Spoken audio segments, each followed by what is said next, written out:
Download the AllStar app. Make your picks for UFC fights, challenge your friends, level up and win prizes. Link in description. Get it now. Let's start with the Hawaii trip, man. You're in Hawaii, one of the best places on earth, one of the most beautiful places on earth. How'd you end up there? Uh, I hit my manager up, man. I was already looking at coming here before my last fight, and I got that fight short notice. Um, I was just in the mindset, man. I want to get out here with the best in the world. Obviously everybody knows who's in Hawaii, so I was talking to my manager about it, and we got in touch with the right people, and it got pushed back a little bit from my fight happening, but I was already planning on coming out here. So as soon as I finished that fight, went home, packed up, came back out a week later, get right back to training, man, a couple weeks later. So, who are you working with out there? Tell me about it. I'm working at Gracie Techniques, and I'm working with, his name is Coach Darren. I forget his last name. He runs tactics, is like strength and conditioning, stuff like that. And then at Gracie Techniques is Coach Ivan, which is Max Holloway striking and coach as well, and runs jiu-jitsu. They run it. It's like their MMA team here.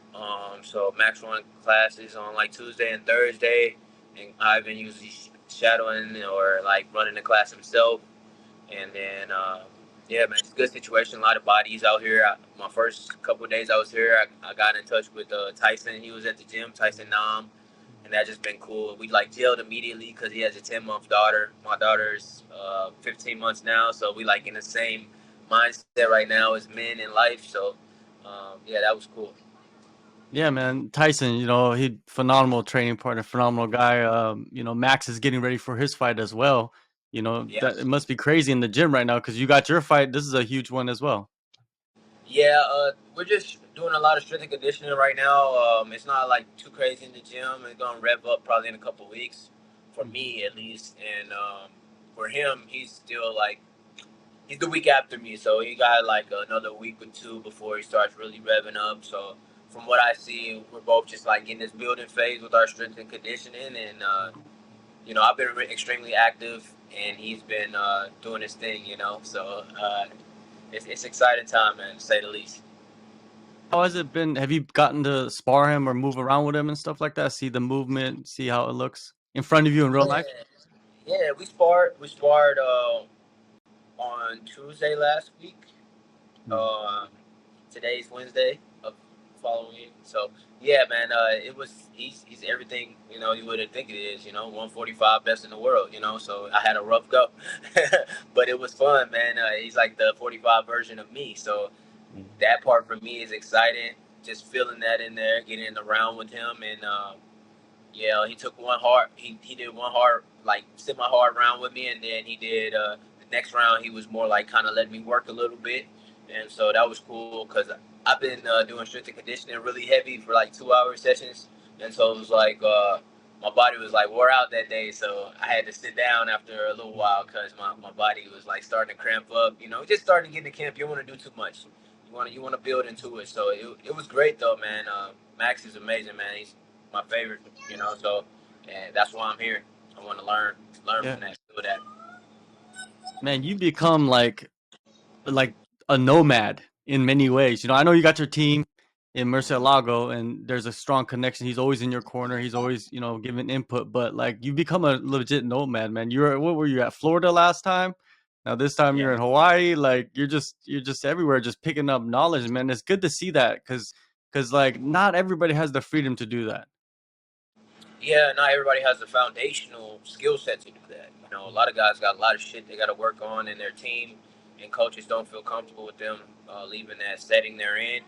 A lot of times the coaches feel like you got a lot to learn here, motherfucker. You shouldn't be going nowhere, right? So, luckily for me, I have good people in my corner, and I've traveled the world, been to different places, and just my ideology with MMA in general is you should be able to go anywhere and learn.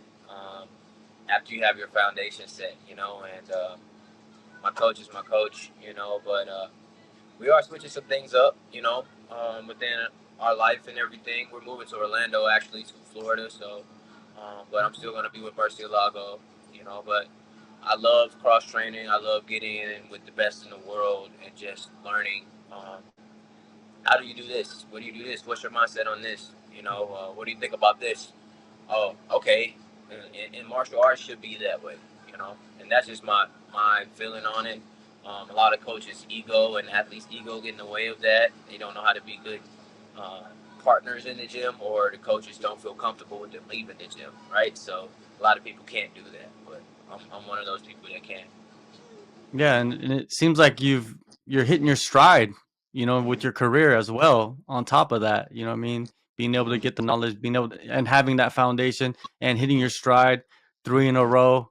The last one was phenomenal. Let's talk about the last one, man. Like that was the one where it Oh was like real yeah, yeah, short yeah, notice. yeah.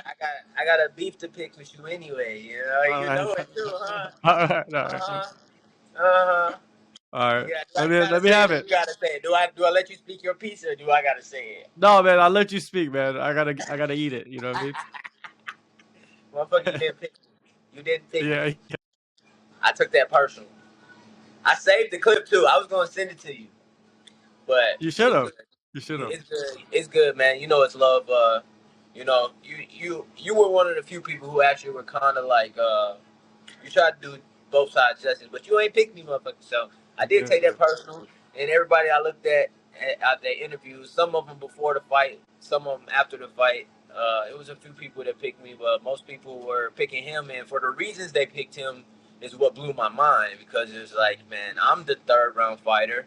I'm the guy that doesn't get beat on the feet and has never been beaten on the feet, who has all the experience.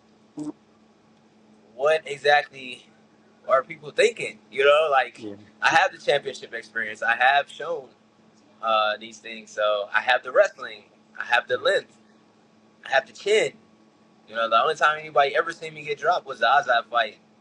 You know, and I kind of caused that car crash. So it's like, all right. So I was very surprised that you didn't pick me, but I was surprised that a lot of people didn't pick me. I was surprised with the two judges in the first round who didn't pick me when I outstruck them 40-20. You know, yeah. True, and pushed them true. against the cage and pushed them against the cage and had some control time. So it was a very weird time with what people Yeah, were thinking. But you know, that's why I came out in the third round the way I did, man. And I already knew in my mind what I was gonna do. Got out to Colorado early, burst my lungs a little bit at 9,300 feet, man. And it was exactly what I thought was gonna happen. And I was very happy with myself at the end. I wasn't surprised by anything. I was just happy that I was able to put out exactly what I knew I could do in that third round. yeah. If I remember correctly, I said that if it becomes like a slugfest, you know what I mean? It's like that's what Josh Van wants. And maybe he might have his opportunities in a slugfest. But if it gets deeper into the rounds, I said, I know you. You know what I mean? I Said we're know that gonna you have to got the see. cardio. Said we're gonna have Yeah. to see, man. I don't know, man. And then your boy was like, man, I'm going with Van. I was like, I ain't shit. I ain't done. I motherfucker, you act like you don't know me, like you don't know I was out here sparring with fucking Peter Yan for 2 years, motherfucker. So Yeah. it's cool, Yeah. bro. Like everybody gonna have their opinion. Sometimes people take it more personal, but that be ammunition for us fighters, man. I'm in a position Yeah. in my life where I can take it personally and use it as ammunition, use it Yeah. fuel, use it. Anything, any fuel for me is like extra on the fire. So like that type of shit for me is like, yeah, let's go. All right, you give me more motivation, like So like I appreciate it at the end of the day because I know it's still love there. It's nothing. You know, Of we course, get man. So of course, man. If I see you in the street, if I see you, it's all love, man. Like I try yeah, to man. keep neutral as much as I can, you know, but sometimes Yeah. you make picks and you're wrong. You know, that's what But yeah, happens in man, this I was game. I was pissed off, man. I was a little pissed off, man. I was like, I'm the big brother, man. People need to know what the fuck going on. So, Yeah. but that's why I called for the fight after the Azad fight. Like I asked for that fight, and they weren't trying to give it to me, and then it got given to me regardless. And I knew no matter when I took that fight, as long as I was in shape and condition, that I would win that fight skill for skill. As long as I can push my lungs like I know I can in the second half of that fight. And so it just played out perfectly for me. If I was in camp for that, it probably would have been a worse, even better fight for me. But you know, here's what it is. Yeah, Here's what it yeah. is. And and you took that, and now they're giving you back-to-back Asians, man. Like that's like what are you gonna make a career out of it or what? Everybody like, man, why you? Because they say the Kazakhs is basically Asian too. You know, Yeah, I'm like, yeah. they not, but they are, I guess. But I'm like, it's like, what you got against the Asians, man? Like, somebody messaged that to me on Twitter. I'm like, nothing. I love them. You know, my wife's Thai. You know, it's just this is just what it is, man. The fights that I asked for, I don't get, and so this is what gets given to me, and I got to take what I can and make the most of it. Really, you know, I really wanted the Match Snell fight. It got given to Costa, who's 2-2 in the promotion. You know, and now I'm 5-4 in the promotion, and I'm just like, that should be my fight. You know, I don't understand. He got finished 2 fights ago. You know, but at the end of the day, I'm like, give me the winner of that fight. I don't care. You know, like at this point, it's about being undeniable. At this point, it's about, and those are 2 words I've been using the most, be undeniable. So at this point, it's about just keep putting this product out there, staying consistent, making sure I'm staying healthy in my just pre-fight, you know, get up, take care of my body, you know.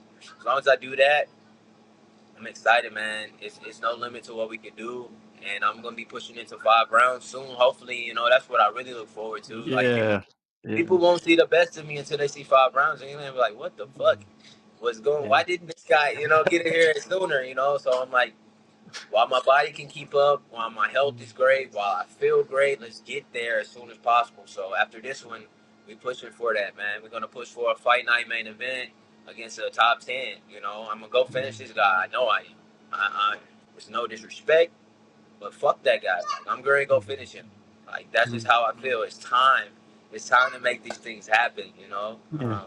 I've been feeling this way all along, and I'm finally putting the wins together. It's just like, all right, it's time.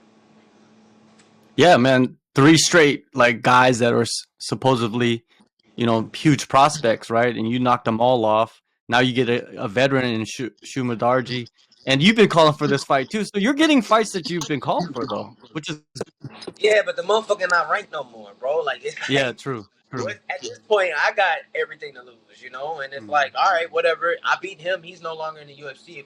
When I finish him, he's finished 3 fights in a row. They're probably gonna release him. So I know I'm getting the best version of Sumudaerji when I step in there that night. This guy's fighting for his UFC career. His back is against the wall. All the chips are like weighing on me again, and I'm like, I'm gonna show up. I know what I'm up against, you know. But it's time, bro. It's just unfortunately for him, he has to fight me this fight, you know. And in the back of my mind, I feel like he's not gonna make it to the fight, you know. And I'm preparing for whoever.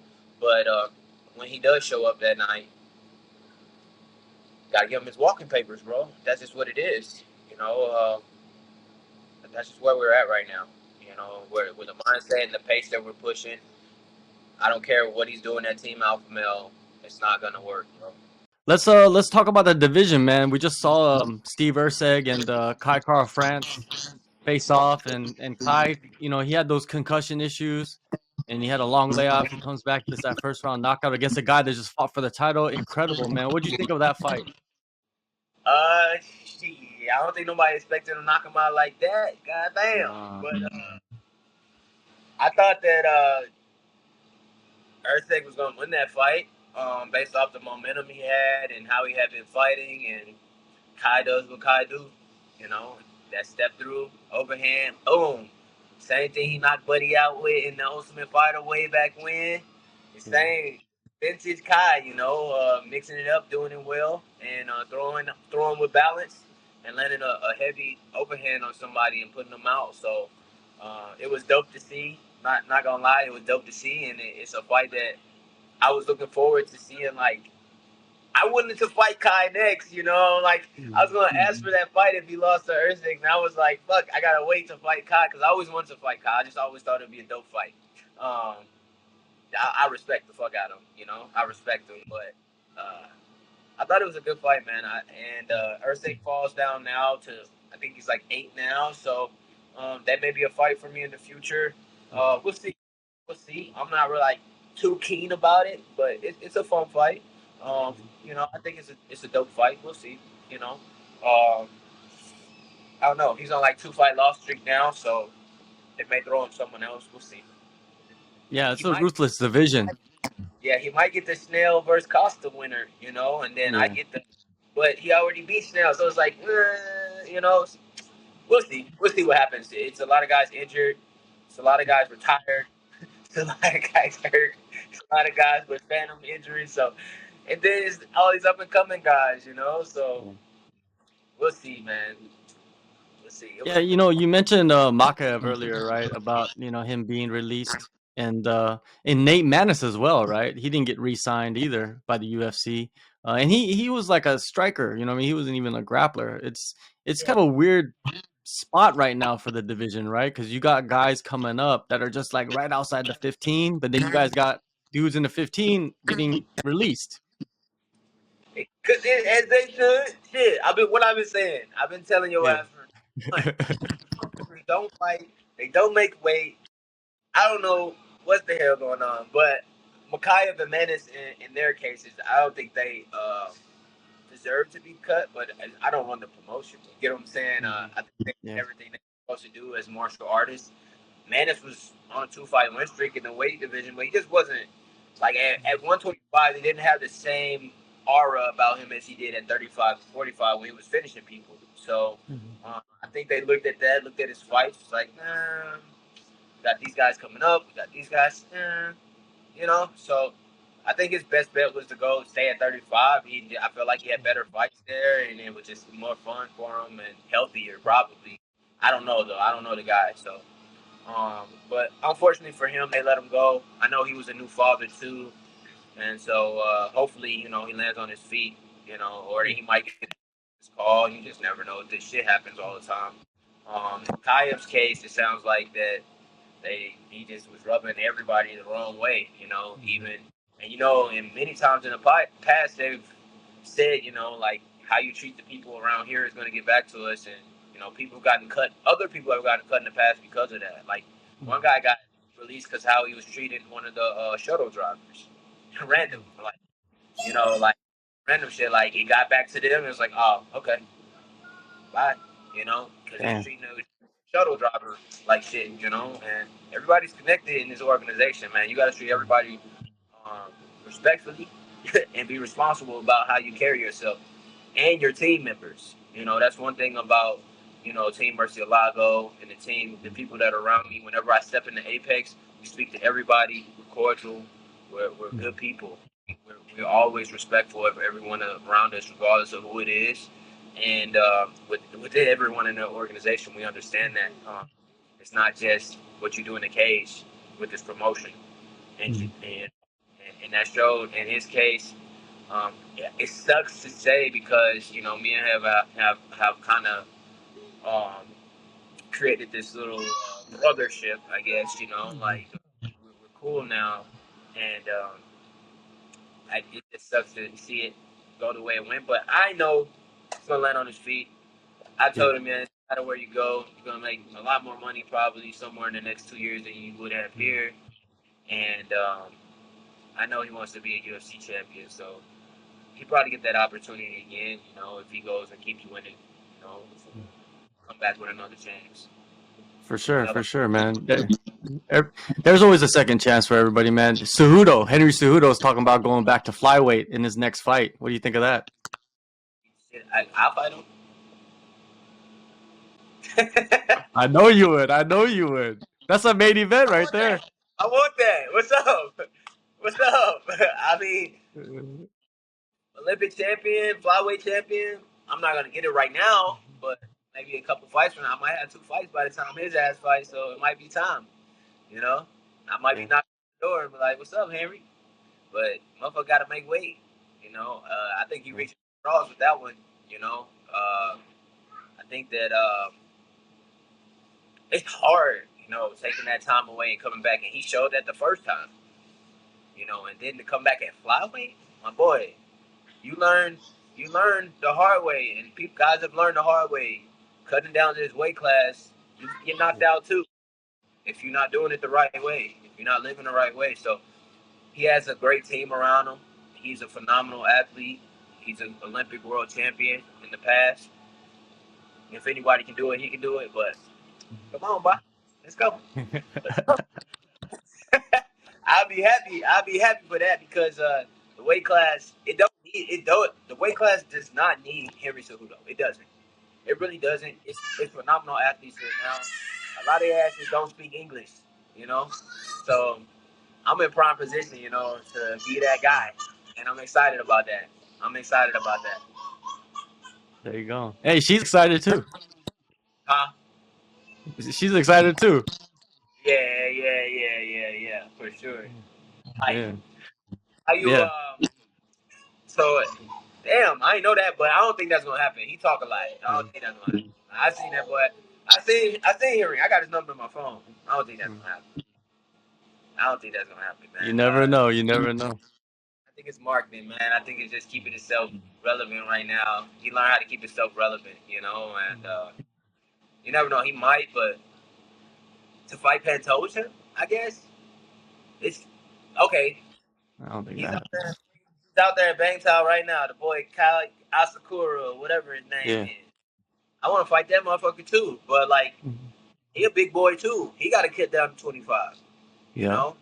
But I know he's preparing to come to the UFC. He's probably gonna fight Pantoja next. I'm just being a logical human and looking at the picture. Like, why would they bring him in and he doesn't have anything scheduled? Nobody knows Yeah. if Pantoja's fighting. Just being a logical human, I'm like, they bringing him in to fight Pantoja. Okay, you know. So it's like for me, it's just like I'm chomping at the bit because I want to fight all these dudes, bro. Like I Yeah. really like, let's go. Like I'm Yeah. excited about new guys coming in the weight class, new blood, the guys coming up. It's just all exciting to me. I'm tired of the guys sitting in the top 12 that don't fight, bro. Like they're who make this fight, this this weight class stagnant. And that's what happened when Mighty Mouse was here. Guys were just sitting in the rankings, fighting the same guys, and not there was no movement. You know, we got young guys. It's time, man. It's time. Yeah. And although like guys like Jose Johnson, who dropped down to 25, and he fought Asu Amabayev, but guys like that can put on super exciting fights against other guys in the weight class. And I'm excited for all of the type of things happening and movement. And every time somebody comes down, I'm like, what's up? Y'all think this shit, I want to be the person to meet y'all. Like, y'all think this shit easy? Just because y'all dropping to 25, y'all think it's going to be a miracle shot injection? Like, did y'all see what happened to Cody? You know what I'm Yeah. saying? Yeah. Like, hey, this shit ain't easy, bro. Like, Yeah. it's so, you know, and we got people who hit hard too. You know, like you meet Kai, who's a healthy flyweight. You meet a Charles Johnson, who's a healthy flyweight. You know, you're gonna get hit with some shit, and if you trying to skate by because on some weight or on some weight bully shit or something, like you'll have a long night if you can't wrestle. You know, if you can't keep guys down. You know, so Hey it's just man, it's exciting time. Everybody talk about flyweight like it ain't the shit. It is. It's the most exciting fights on the card. Almost every time they on the card, the flyweights have one of the best fights on the card every time. All these other weight classes, they're lazy, fat, don't make weight. You know, motherfuckers tired after a round and a half. You know, so like flyweight is the shit, bro. Flyweight, bantamweight, 45. Those are the premier weight classes, man, for a reason. You know, and we just excited, man, because we are naturally. If you think about it, I know I'm rambling, but if you think about it, in boxing, what was the premier weight class for years? 140, 145, 140, 147, that weight class. That's what we naturally walk at. The flyweights, yeah. right? We are the premier fighters in the world, bro. It just you see the most action, you see the most skill, you see things high paced, you know, and the Pacquiao's, the Floyd Mayweathers, and all these names that go back in time, Pernell Whitaker, all these names that go back in time, just amazing guys that can push that pace for so long, right? That's the flyweight weight class in MMA, you know. You take away the weight cuts, that's what that weight class is, right? So I'm excited, man. It's our time, man.